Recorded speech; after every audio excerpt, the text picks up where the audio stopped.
আল্লাহ তুমি আমার গুনাহগার উম্মতকে বাঁচাও। এই দুনিয়ার বুকে রব্বুল আলামিন সব নবীকে একটা করে দাওয়া মুস্তাজাবা দিয়েছেন, মানে যে দোয়া করলে কবুল হয়ে যায় সাথে সাথেই।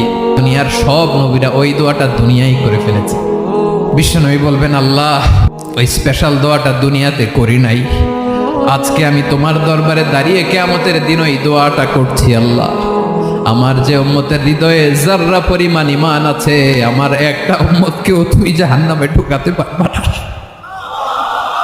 বিশ্বনবী পাগলের মতো একবার হাউজে কাউসারে যাবেন, একবার সিরাতে যাবেন, একবার পুলসিরাতের দিকে, একবার হাউজে কাউসারের দিকে পাগলের মতো দৌড়াতে থাকবেন, তার কোনো গুনাহগার উম্মত যাতে জাহান্নামে ঢুকে না যায়।